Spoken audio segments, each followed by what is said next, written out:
We on? All right. Okay. Good morning, everyone, and welcome to this press briefing on December 18th. It is Friday, the end of the week. Hope you've had a great week.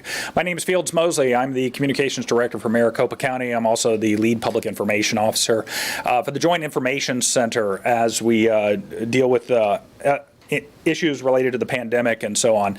So today, Executive Director of Maricopa County Department of Public Health, Marcy Flanagan. She's going to give you a brief summary of everything that went on yesterday. Yesterday, a huge day as these points of dispensary pods, they were launched. Two of them were launched yesterday, started giving vaccine to those frontline healthcare workers.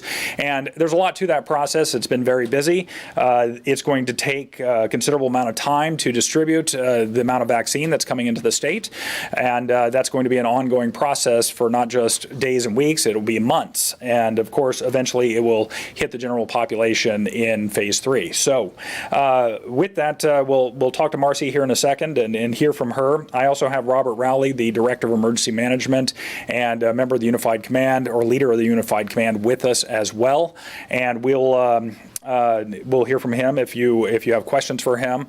I do not have a Spanish translator today. Joanna Molina not able to join us today. However, if you're a member of the Spanish language media and you need a soundbite or a translation or something from what Director Flanagan says today, we'll do our best to accommodate you during the work hours today. So real quickly before we get started here with Director Flanagan, members of the media, we thank you for joining us. We appreciate it. Members of the public, we appreciate you being here too.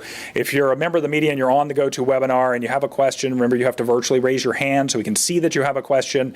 If for some reason that function is not working in the GoToWebinar, you might have to log out and log back in. Additionally, make sure your mic is turned off on your computer or your phone. Turned on your computer or your phone after you raise your hand. We'll turn you on here and then we can hear your question. We have about 30 minutes today, so I want to get right to it and make Director Flanagan available for you so she can answer your questions today about the vaccine and the ongoing operations as we move forward with distributing that vaccine. So with that, Director Flanagan.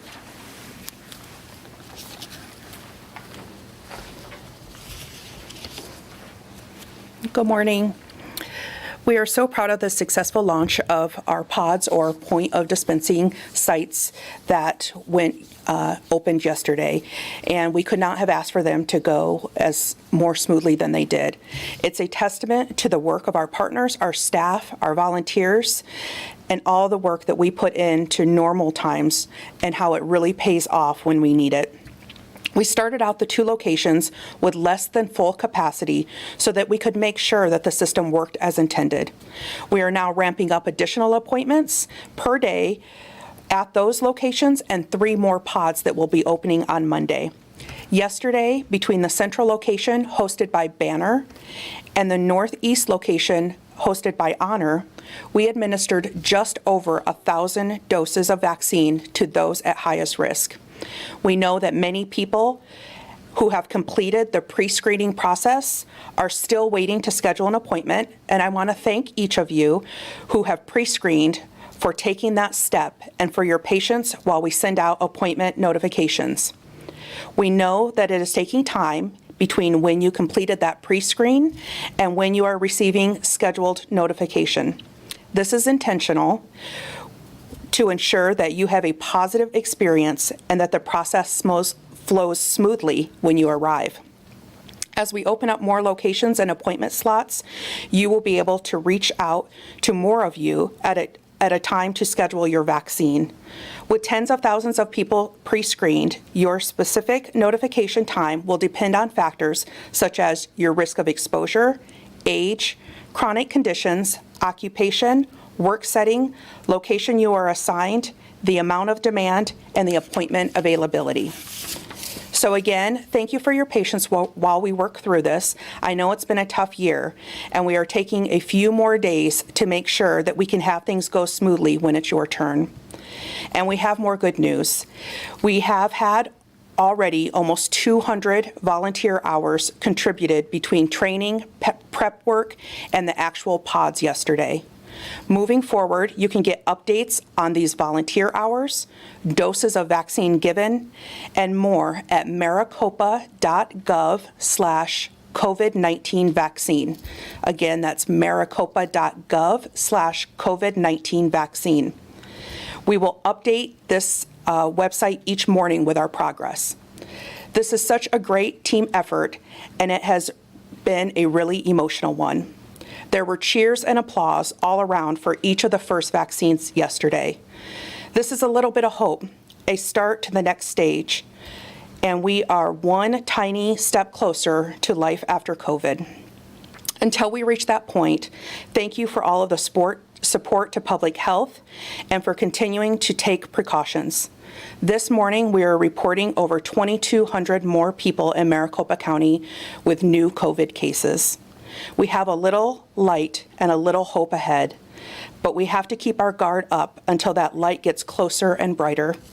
And before I close, I just want to say this time of year makes us say and acknowledge what we're grateful for, and I just want to thank my public health team who we have been under enormous pressure and stress for several months. Many of them have sacrificed time with their loved ones and their weekends, their evenings to come in and do that work behind the curtain. So I just want to acknowledge those staff that are part of public health team and thank you from the bottom of my heart. I'm so proud and grateful to be a member of the public health family, and so thank you.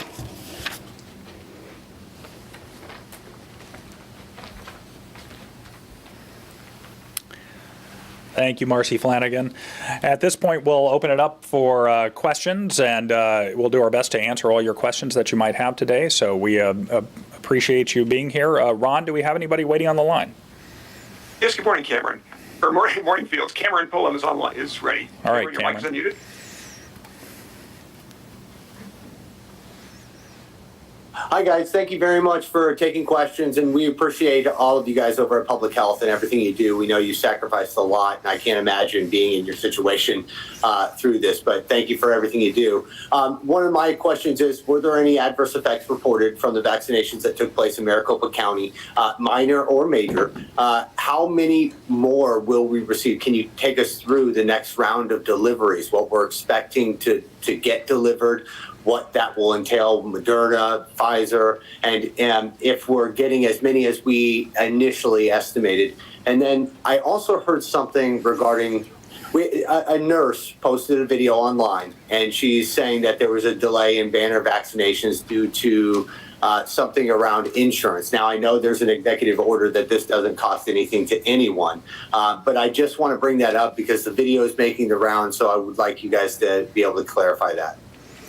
All right, we'll certainly do our best to clarify that. So, Cameron, to sum up, you're asking about the next availability of vaccines, but also as the two pods were operating yesterday, were there any adverse effects experienced by those receiving the vaccines? And I have not seen this video of a nurse commenting about delays or anything like that over at the central pod location, but we'll check with the public health folks. Maybe they heard about that yesterday. We can certainly try to research what happened there. If there was a delay. I don't know, and again, I don't know how credible her information is. And okay. Based on what I know about this process, it doesn't seem to make sense. So, because she was claiming it was something around insurance, so Banner finding a way to charge insurance companies to give the vaccinations, and that's delaying. But what she said didn't really make sense, so I was just hoping to run that by you guys too. Okay. Well, I think most importantly, let's talk about whether or not we have any information or any intelligence on anybody having adverse effects yesterday due to the administration of the vaccine and when we might get our next shipment. So are we going to start off with Director Flanagan? We'll take the first couple of questions here, and if Director Rowley needs to get involved, we'll get him over here too.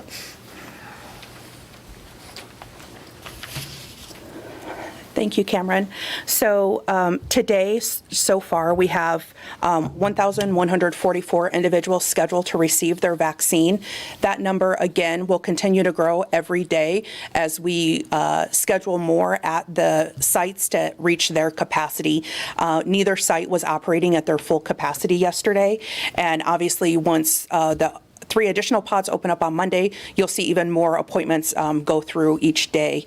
As far as reactions, we did have 11 reactions reported yesterday, although those were mild reactions. The most were anxiety related, and they were individuals that were anxious, and this can be anytime individuals receive a vaccine. There's people that have fear of needles and all those sorts of things, and so those play into it and are also counted as reactions. So nothing that concerned us, and we're really proud of all the work and the team that was there to handle any of those situations that come up.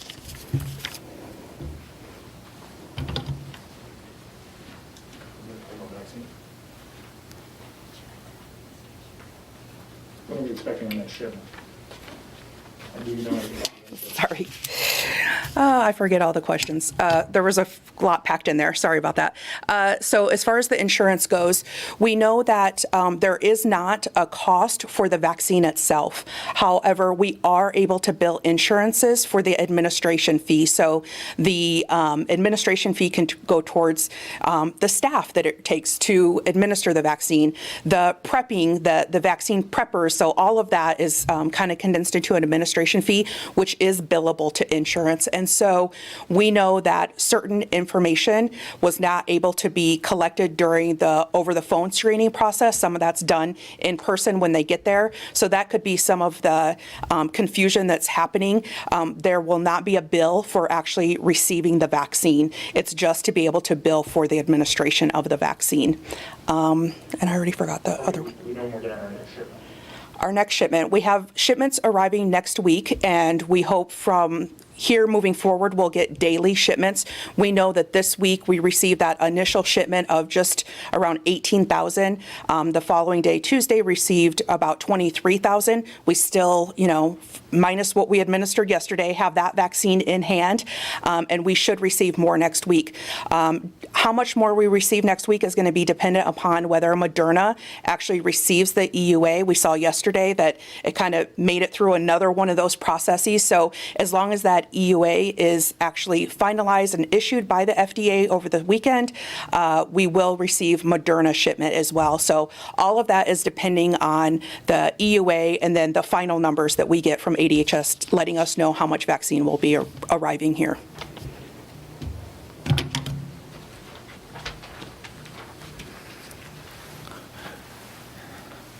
Thank you, Marcy. Thank you, Cameron, for the questions. Ron, do we have somebody else with questions? Yes, Fields. Allison Steinbach is up next. Allison, your mic is unmuted. Hi, thank you again so much for doing this. It's really helpful. So I'm wondering how the county is helping to make sure that priority healthcare workers who don't work for Banner or HonorHealth are able to get appointments, because we've heard from some frontline workers at other hospitals that they're feeling a bit frustrated that they feel like they haven't been able to get vaccinated. Yeah, I think we've seen some of those complaints coming in, and we do have a pre-screening tool that frontline healthcare workers have been able to go through on the website. It's over 30,000, I believe, have already signed up. Over 40,000 now have signed up through that site. As Director Flanagan just explained, they didn't process as many as they will be able to when they're up to full capacity at the pods. But if you're thinking 1,000 a day, that's going to be per pod. Then you're talking about a maximum of maybe 5,000 per day once we get fully ramped up and get those other 3 points of dispensary online on Monday. So I think Director Flanagan can expand a little bit more on that, and and what frontline healthcare workers can expect, and how can they get in contact and get in the queue, if you will, moving forward.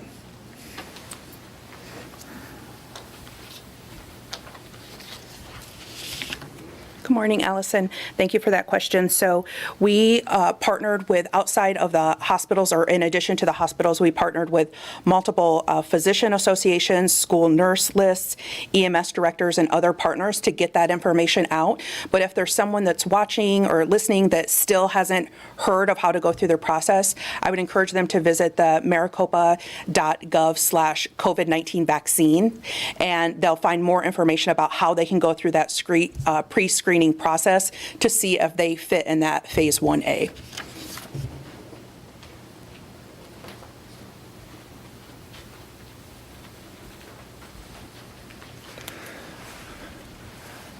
So Allison, I hope we fully answered your question. If not, we'll come back around to you in just a few minutes. So Ron, do we have somebody else on the line? Yes, Fields. Brian Webb is up. Your mic is unmuted. Hi, Fields. Thanks for your time. Forgive the multi-part question. Can Marcy or someone walk us through a timeline on when the general public will receive the vaccine, what that will look like, and how, if at all possible, you can ease any fears or anxiety out there? Thank you. Okay, so when will the general public receive the vaccine? We know that it'll start expanding a little bit more in the spring, but we also know this is dependent on a number of variables. How much vaccine is available, who is dispensing that vaccine, and of course the demand out there for that vaccine, which gets to your question about easing fears and anxieties. I think Director Flanagan can talk a lot about that, because that is a big part of this. We want people to feel comfortable as we go forward and know that these vaccines are safe and they've gone through the proper procedures to get to this point. So I'll have Marcy come up here in a second and answer that.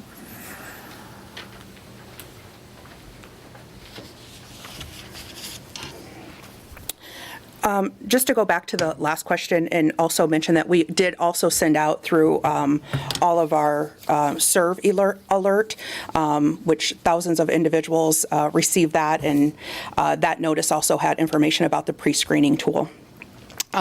For the general public, the timeline, we do have a graph on that same webpage, that maricopa.gov/COVID-19 vaccine, that kind of gives the timeline and a graph of what the different phases are.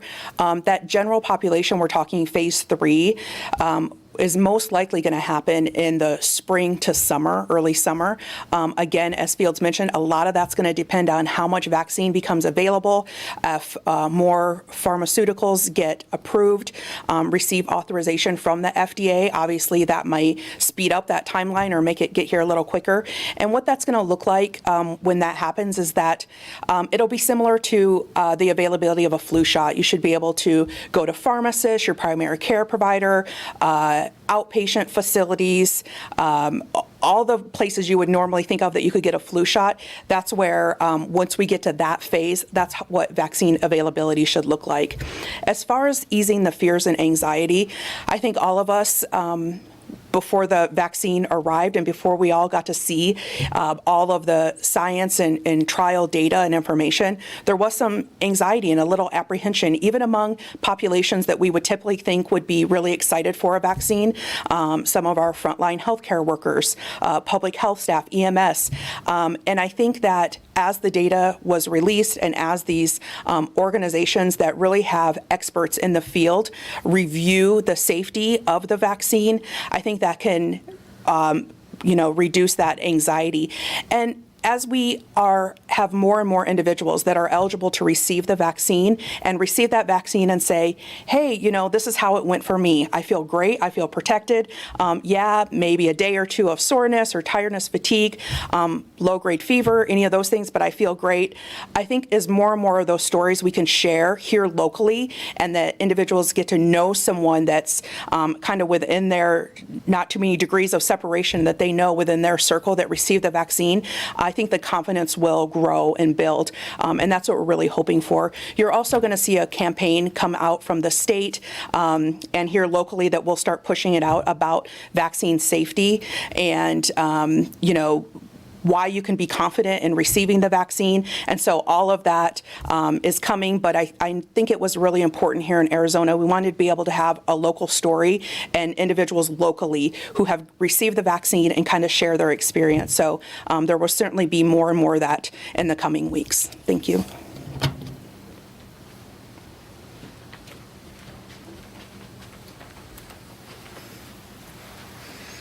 All right, Brian, thank you for the question. Ron, do we have somebody else? Feels there are no questions waiting at this time. Okay. Well, if there are no more questions from anybody, members of the media that have joined us on the webinar, we appreciate your time today, and those of you who are joining us on Facebook and YouTube. As always, we appreciate you being here, getting this information, and sharing this information as well. If you find it valuable, tell your friends. We're here to provide information. We're here to help. We put a ton of resources on the COVID-19 vaccine pages, and the COVID-19 Maricopa.gov/COVID-19 is a portal and access access point, or you can just go to maricopa.gov, and there's a button right there on the top of the page that'll get you to that access point, and then you can access all sorts of information no matter what your situation. So we appreciate you being here, and thank you. We'll continue these operations and we'll continue these updates, and we'll let you know when the next one comes up. Thank you.